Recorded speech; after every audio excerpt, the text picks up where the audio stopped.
Allah Subhanahu wa Ta'ala memberikan tanbih kepada kita hamba-hambanya yang amanu wa taqwa, sebagaimana firman Allah dalam surah As-Saff ayat 9. Allah berfirman, a'udzubillahi minasyaitonir rajim, huwallazi arsala rasulahu bil huda wa dinil haqq liyudhhirahu 'ala ad-din kullih walau karihal musyrikun. Dialah Allah yang mengutus rasulnya dengan membawa al-huda, yaitu Al-Qur'anul Karim, wa dinil haqq, dan agama Allah yang hak, yaitu ad-dinul Islam, liyudhhirahu 'ala ad-din kullih, agar Allah menangkan di atas semua agama-agama ini, walau karihal musyrikun, walaupun orang musyrik benci, walau karihal kafirun, walaupun orang kafir benci, tetap Islam akan dimenangkan oleh Allah Subhanahu wa Ta'ala. Allah Subhanahu wa Ta'ala meyakinkan pada hamba-hambanya yang amanu wa taqwa, wa man nasru illa min indillahil azizil hakim. Jadi kemenangan itu datangnya dari Allah yang maha perkasa lagi maha bijaksana ini. Jadi masa depan ada di tangan Islam. Bahkan Allah berjanji, wa kana haqqan alaina nasrul mu'minin, kewajiban kami, kata Allah, memenangkan golongan mukmin. Ini yang dikabarkan oleh Allah Subhanahu wa Ta'ala kepada hamba-hambanya yang amanu wa taqwa. Bagaimana kita melihat reaksi daripada golongan kafir, terutama sekali lembaga-lembaga riset dunia, pakar-pakar sejarah dunia. Salah satu di antaranya yaitu Arnold Toynbee. Beliau pakar sejarah dari Britania. Tahun 1954 dia sudah melakukan riset, dan hasil risetnya ini dibukukan, dan bahkan buku itu jadi bestseller. Judulnya Civilization on Trial, ujian atas peradaban. Arnold Toynbee ini seorang pakar sejarah. Dia mengakui bahwa dia seorang kafir yang kafah, tapi karena dia pakar sejarah, dia objektif. Ditulis dalam buku Civilization on Trial itu, Islam pernah memimpin dunia ini sepanjang 1353 tahun, dan itu diakui oleh pakar-pakar sejarah dunia, baik muslim maupun non-muslim. Kemudian dia tulis dalam bukunya Civilization on Trial itu, peradaban Islam ini akan menjadi tantangan terberat bagi kapitalisme global. Dan dia tulis, pusat komunisme internasional akan tumbang, bahkan kapitalisme Amerika akan tumbang. Dia menulis dunia Islam akan kembali memimpin dunia ini. Artinya apa? Dia seorang pakar sejarah non-muslim, dia objektif, dia tulis itu. Dia yakini bahwa masa depan ada di tangan Islam, tapi di akhir tulisannya dia tunjukkan bahwa dia sebagai seorang kafir yang kafah. Dia berdoa semoga itu tidak terjadi. Bahkan agar lembaga riset dunia milik golongan kafir, yaitu The Pew Forum on Religion and Public Life, dia melakukan riset di seluruh dunia tahun 2005. Ternyata dari riset tahun 2005 itu dia simpulkan 1 dari 4 penduduk dunia ini adalah muslim. Artinya apa? Perkembangan muslim sangat luar biasa, perkembangan Islam dalam lingkup global sangat luar biasa. Bahkan jumlah umat Islam seluruh dunia tahun 2005 itu di total hampir 2,6 miliar. Akhirnya dia melakukan riset lagi, perkembangan dunia Islam 2010 sampai 2050. Hasil risetnya dipublish. Jadi diprediksi 2010 sampai 2050 perkembangan umat Islam akan naik drastis 73%. Bahkan dia publish hasil risetnya, Eropa akan muncul 50-50, 50% muslim, 50% non-muslim. Bahkan Kardinal Republik Ceko, jadi di bawah Paus, Kardinal Republik Ceko memberikan statement di media internasional, Islam masuk Eropa dengan kekuatan spiritual, dan itu benar-benar mengagetkan seluruh dunia. Jadi ternyata terjadi syahadat massal besar-besaran di kawasan Eropa.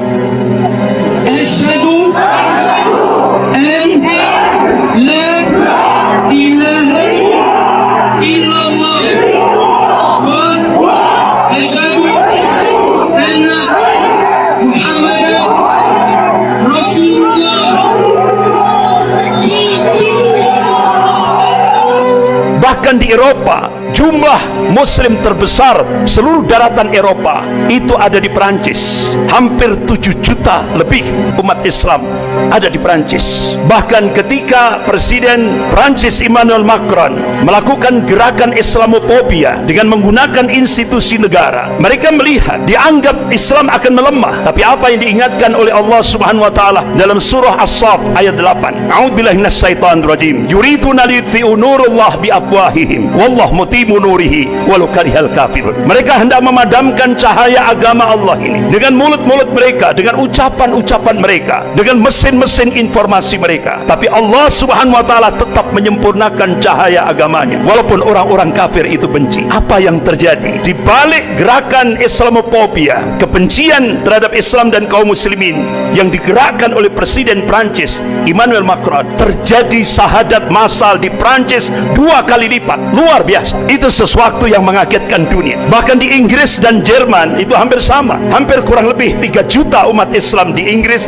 dan kurang lebih 3 juta umat Islam di Jerman. Bahkan hampir 20 gereja di Inggris dijual, dan salah satu di antaranya ada satu gereja katedral di pusat kota London. Itu dibeli oleh salah seorang tokoh muslim yang dulunya dia musisi pop dunia, Keith Stevens. Alhamdulillah, Allah berikan hidayah, berubah namanya menjadi Yusuf Islam. Jadi gereja katedral yang terbesar di pusat kota London itu dibeli oleh Yusuf Islam dan dirubah jadi Islamic Center, dan sekarang benar-benar menjadi pionir di Inggris, di kota London. Bahkan di Inggris juga banyak wali kota muslim. Luar biasa. Jadi perkembangan Islam luar biasa. Bahkan di Argentina yang kita belum pernah tahu, di sana ada perkembangan Islam luar biasa. Ada 750.000 kaum muslimin. Bahkan di pusat Katolik dunia, di Italia, di Vatikan Roma, beberapa waktu yang lalu sudah diresmikan masjid terbesar untuk menampung hampir 1 juta kaum muslimin, yaitu di Roma, Vatikan. Luar biasa. Jadi perkembangan kaum muslimin benar-benar apa yang dilakukan riset oleh The Pew Forum on Religion and Public Life ini sebuah realitas, sebuah fakta. Jadi diprediksi 2010 sampai 2050 peningkatan jumlah kaum muslimin diprediksi 73%. Bahkan lembaga riset dunia The Pew Forum on Religion and Public Life memprediksi 2070 Islam akan menjadi agama terbesar di seluruh dunia. Padahal ini lembaga riset milik orang kafir, milik golongan kafir, tapi dia meyakini masa depan ada di tangan Islam. Bahkan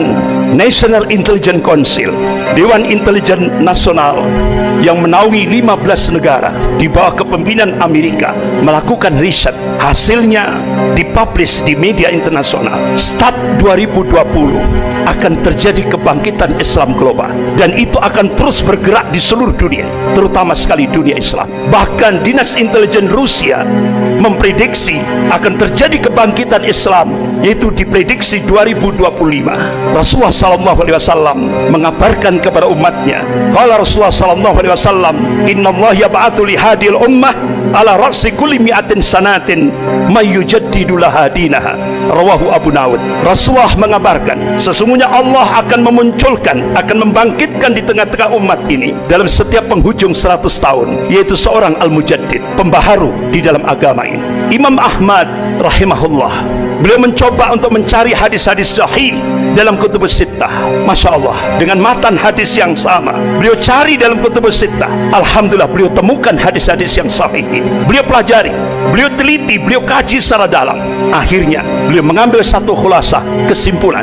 Mujaddid yang pertama, yaitu Khalifah Umar bin Abdul Aziz rahimahullah, yaitu cucunya Khalifah Umar bin Khattab radhiyallahu anhu. 100 tahun lagi, mujaddid yang kedua, gurunya Imam Ahmad, yaitu Imam Syafi'i rahimahullah. Kemudian 100 tahun lagi, jawabannya wallahu a'lam, hanya Allah yang tahu. Beberapa ulama-ulama dunia, salah satu di antaranya yaitu Wakil Sekjen Rabithah Ulama Palestina di Biladi Syam, beliau adalah Syekh Dr. Abu Bakar Al-Awawidah. Selama di penjara Israel, beliau mencoba melakukan riset dengan pijakan Al-Quran dan As-Sunnah dan kitab-kitab yang ditulis oleh ulama-ulama ahli sunnah. Akhirnya beliau mengambil satu kesimpulan, insya Allah kalau beberapa ulama-ulama ahli sunnah melakukan hitungan matematis, dan itu hijriyah tapi dicoba dimasehikan, insya Allah akan terjadi Sofatul Islamiyah itu 2024, berarti kurang 3 tahun lagi. Tapi semuanya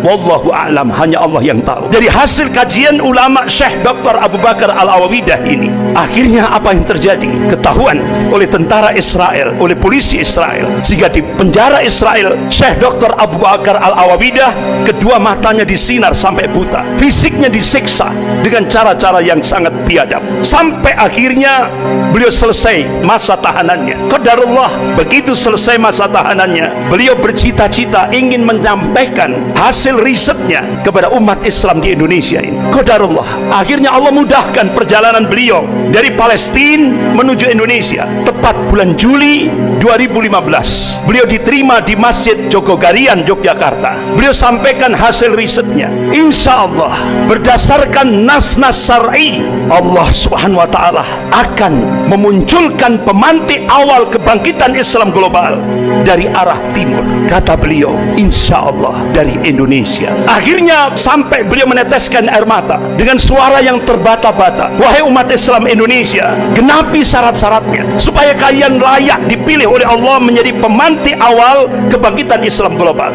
yang puncaknya, puncak kemenangan Islam di akhir zaman sebagaimana yang ditakdirkan oleh Allah Subhanahu wa Ta'ala. Rasulullah mengabarkan, qala Rasulullah sallallahu alaihi wasallam bi Baitul Maqdis wa akna fi Baitul Maqdis. Ini hadis sahih rawahu Ahmad. Jadi pusat kemenangan Islam di akhir zaman Allah takdirkan di Baitul Maqdis dan di sekitar Baitul Maqdis, Palestina, bukan di Mekah, bukan di Madinah. Inilah yang dikabarkan oleh Rasulullah sallallahu alaihi wasallam dan satu hadis sahih rawahu Ahmad. Tapi pemantik awal itu diharapkan akan muncul dari arah timur, yaitu Indonesia.